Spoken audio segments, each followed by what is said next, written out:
Islamic administration. इस topic में हमने meaning and spirit of Islamic administration then fundamental principles of Islamic administration को discuss करना है। Meaning and spirit of Islamic administration. इस्लाम में देखा जाए तो ज़िंदगी की बुनियाद कुरान पाक के ऊपर है। इस्लाम में मुसलमानों को कानून साजी करने का मुकम्मल हक़ दिया गया है, यानी कि मुसलमान कवानीन को बना सकते हैं और इसकी इम्प्लीमेंटेशन कर सकते हैं। मुसलमान कवानीन को कैसे बना सकते हैं? कुरान पाक को और रसूल पाक सल्लल्लाहु अलैहि वसल्लम की सुन्नत को मद्देनज़र रखते हुए बुनियादी असूलों को बना सकते हैं। तो कुरान पाक ने जितने भी हम लोगों को सुनहरी इस्लामी असूल बताए हैं, उनके अंदर इतनी ज़्यादा वसअत मौजूद है कि हर किस्म के जो हालात व वाक़यात हैं उनके अंदर ये हमारी रहनुमाई कर सकते हैं। इसलिए कुरान पाक का मकसद सिर्फ़ एक रियासत की नहीं बल्कि एक समाज की तश्कील होती है। इसलिए अल्लाह ताला और उसके रसूल की तरफ से हमें ज़िंदगी के बारे में और हमारे समाज के बारे में जितने भी असूल ज़वाबित अता किए गए हैं, हम लोग इनसे बिल्कुल भी इख्तिलाफ़ नहीं कर सकते। तो रसूल पाक सल्लल्लाहु अलैहि वसल्लम को वही के ज़रिए जो भी अहकामात इलाही मिलते थे उन्होंने वो इंसानियत तक पहुँचा दिए। इसके अलावा जिन मामलात में वही के ज़रिए कवानीन वगैरह नाज़िल नहीं होते थे, तो आप सल्लल्लाहु अलैहि वसल्लम ने अपनी बसीरत से और सहाबा कराम के मशावरत से वो वाले फ़ैसले फरमाए और इस तरह ये सब काम उन्होंने अल्लाह ताला के अहकामात की रोशनी में किए। इसलिए इस्लाम में किसी भी ख़ास रंग, नस्ल, ज़बान या कौम के लोगों को तरजीह नहीं दी जाती, बल्कि इस्लाम के मुताबिक हर एक इंसान जो है वो बराबर है। इस्लाम इक्वालिटी के ऊपर फोकस करता है।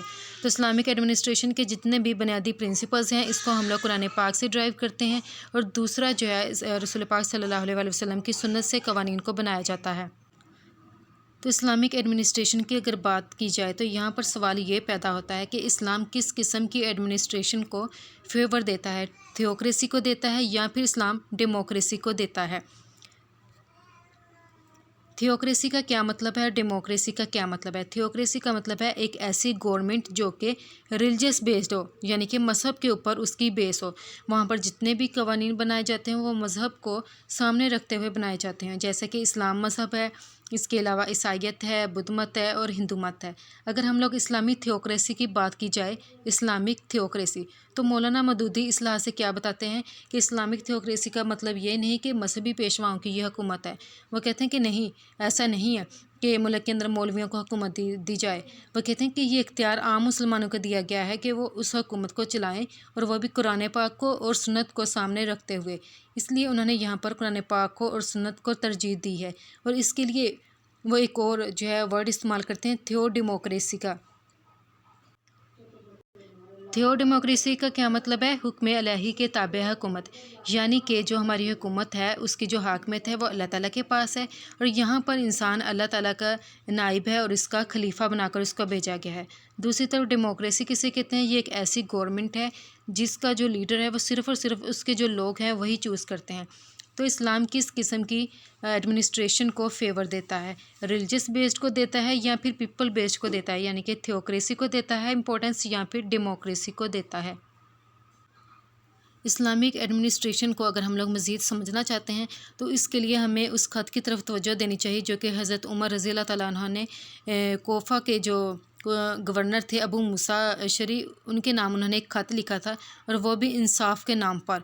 इस ख़त में हज़रत उमर ने उन्हें ये कहा था कि इंसाफ को कायम रखा जाए और ये उनका एक बुनियादी फ़रीज़ा है, यानी कि माशरे के अंदर मौजूद जितने भी लोग हैं उनके साथ इक्वल ट्रीट किया जाए, उनके साथ मुसावियाना सलूक किया जाए, ताकि ये ना हो कि मजलिस इंसाफ के अंदर गरीब को नज़रअंदाज किया जाए या फिर किसी ताकतवर को छूट दे दी जाए। यानी कि गरीब के साथ भी और अमीर के साथ भी इक्वल ट्रीट किया जाए। और अगर कोई एक बंदा जो है जुल्म करेगा, अगर हम लोग उसको सज़ा नहीं देंगे तो माशरे के अंदर जुर्म बढ़ता चला जाएगा, तो लोग जो है गुनाह को ज़्यादा तरजीह देंगे और अच्छाई को कम तरजीह देंगे। Fundamental principles of Islamic administration. Islamic administration के बुनियादी असूल। इस्लामिक एडमिनिस्ट्रेशन की बुनियाद इस नज़रिए के ऊपर है कि हाकमियत सिर्फ़ अल्लाह ताला की है। इस्लाम के जितने भी दस्तूरी नज़रिए हैं उसके मुताबिक कायनात में इक़्तिदार आला का मालिक सिर्फ़ और सिर्फ अल्लाह ताला है, जबकि इंसान को इस दुनिया में अल्लाह ताला का नाइब और खलीफा बनाकर भेजा गया है। इसलिए मुसलमान हुक्मरानों को चाहिए कि अल्लाह ताला ने अगर उसको गवर्नमेंट का इख्तियार दिया है कि उसके ऊपर ये एक बहुत बड़ी ज़िम्मेदारी है। इसलिए मुसलमान जो हुक्मरान हैं उनको चाहिए कि वो उस इंतज़ाम हुकूमत को चलाने के लिए कुछ असूलों की पैरवी करें और वो जो असूल हैं वो दर्ज झेल हैं। प्रिंसिपल नंबर 1, کہ اسلامی جو ایڈمنسٹریشن ہے اسے چاہیے کہ قرآن پاک اور سنت سے جتنے بھی قوانین کو اخذ کیا گیا ہے کہ وہ اس کی حفاظت کرے اور اس کو نافذ کرے۔ دوسرا یہ کہ ماضی کے اندر کیے جانے والا جو اجماع ہے اس کی پابندی ضروری نہیں، یعنی کہ تمام ریاستی جو معاملات ہیں وہاں پر الہامی قوانین کے مطابق سارے کام سر انجام دینے چاہیے اور ریاست کے سربراہ کے لیے مسلمان ہونا ضروری ہے۔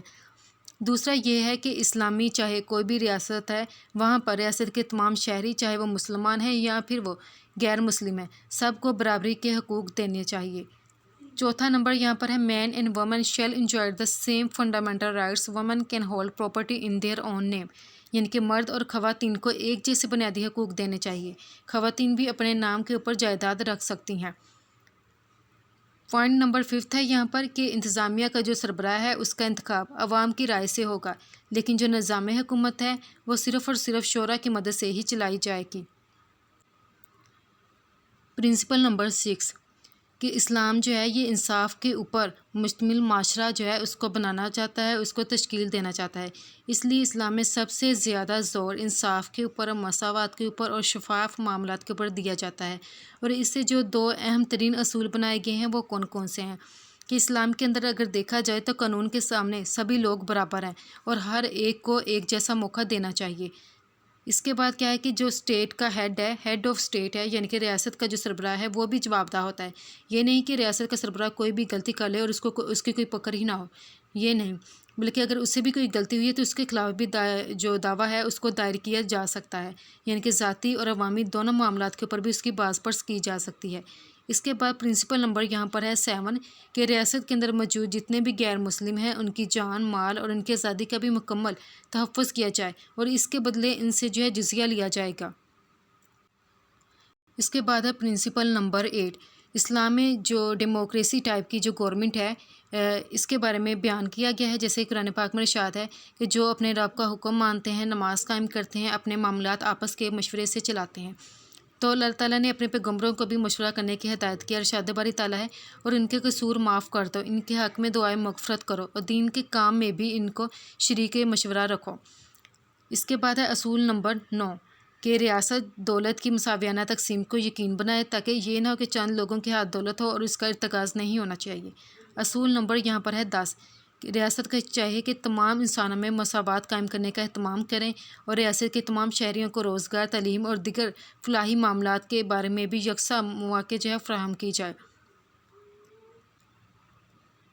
پرنسپل نمبر 11 کہ جتنے بھی شہری ہیں ان سب کو زیادہ سے زیادہ آزادی دی جائے۔ اس کے اندر کس طرح سے کہ جتنے بھی جو معاشرے کے اندر لوگ ہیں قانون کی نظر میں سب کے سب برابر ہیں۔